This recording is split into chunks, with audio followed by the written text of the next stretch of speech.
Olá, querido, querida que está estudando filosofia. Nós vamos estudar nessa aula o surgimento do pensamento filosófico. Vamos ver como surgiu, quando e onde surgiu a filosofia e toda a importância que ela vai ter na trajetória da civilização ocidental. A filosofia vai exercer uma forte influência na trajetória do mundo ocidental e nasce como um esforço racional para explicar o mundo, que vai se distanciando das explicações mitológicas que eram dadas pelos povos do mundo antigo. Essa nova forma de consciência e esse esforço para explicar através da razão o mundo natural e o mundo dos próprios homens surgiu por volta de 600 a.C. nas colônias gregas situadas na Ásia Menor. Seria mais ou menos hoje o litoral da Turquia, a Jônia, como chamavam os gregos. Ali vão viver os primeiros pensadores. E eu te disse que nós temos nessa trajetória da filosofia ocidental um pressuposto, um objetivo, um fundamento, uma forma, vamos dizer assim, de explicar e de pensar o mundo, que diferencia essa nova forma de consciência, não só das concepções mitológicas e religiosas que existiam até então, mas também dessas outras concepções que se desenvolveram em outras culturas e em outras partes do mundo. Nós vamos ver que surgiu na Grécia, nessa época, o pensamento filosófico, porque condições históricas favoreceram o surgimento, nessa época e nesse local, dessa nova forma de pensar e nesse esforço, eu te disse, baseado na lógica para explicar a realidade.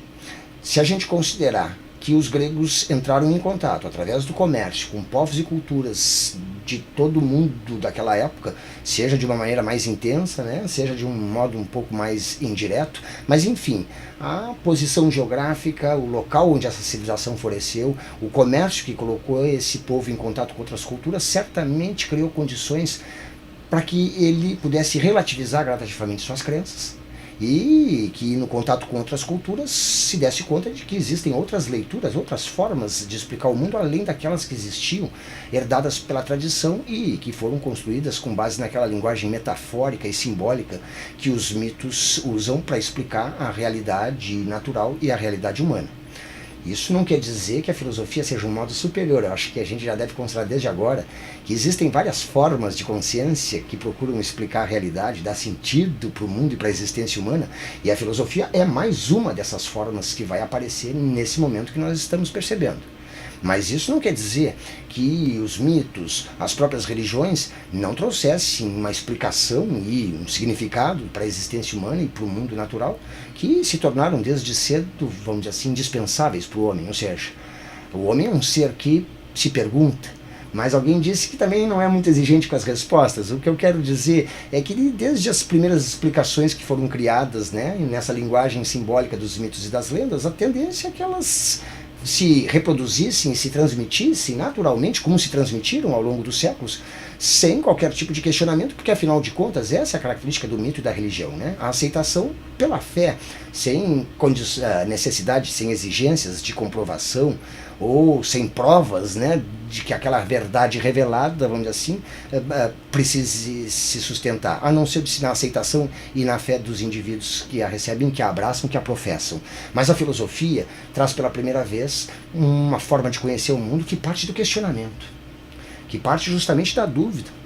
Ou seja, esse modo de explicar o mundo rompe, né, com a tradição mitológica e também com a explicação metafísica que normalmente está presente, seja nos mitos, nas lendas, porque tenta encontrar uma explicação para a realidade na própria realidade. Repara que já estão aparecendo aqui vários elementos que vão diferenciando o pensamento filosófico. Em primeiro lugar, é uma forma diferente de pensar a realidade. Em segundo lugar, faz um esforço racional para explicar o mundo. Em terceiro lugar, busca uma explicação para as coisas da natureza na própria natureza. Não em forças sobrenaturais, né, em seres fantásticos ou num ser divino, num ser supremo criador. Quarta característica muito interessante é que o pensamento filosófico percebe, e nesse ponto a gente também pode estabelecer alguns paralelos com o Oriente, mas o pensamento filosófico passa a estabelecer uma unidade do mundo, ou seja, os primeiros filósofos intuíram que existia uma unidade no sentido de que todas as coisas do mundo estão relacionadas entre si. Repara que os mitos explicam a realidade, mas de maneira fragmentada.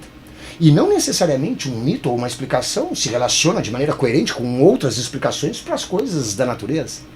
Já o pensamento filosófico vai ter essa preocupação, não só em estabelecer, né, uma explicação racional, mas de totalizar o conhecimento e a percepção que o homem tem a respeito do mundo. Nesse sentido, A filosofia nunca despreza, seja aquilo que os mitos, né, ou as explicações mitológicas, e que muitas vezes retratam ou tentam explicar as coisas, mas também tocando em elementos inconscientes, que não necessariamente, né, uma explicação racional, ou às vezes explicações intuitivas, que não passam por raciocínios encadeados, como a filosofia, a ciência, por exemplo, costuma adotar.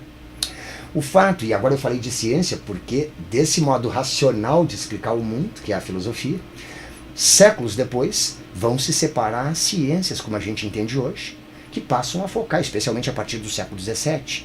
As ciências vão especificando seu objeto de estudo, vão desenvolvendo seus próprios métodos e técnicas de pesquisa, vão acumulando conhecimento sobre aspectos da realidade, seja da realidade natural, como faz a física, a química, a biologia, seja da realidade humana, como faz, por exemplo, a história, a economia, a sociologia, a antropologia e outras ciências. Mas, enfim, em um certo momento, as ciências vão se separando da filosofia e especificando, né, ou especializando seu objeto de estudo e sua tentativa de compreender o mundo.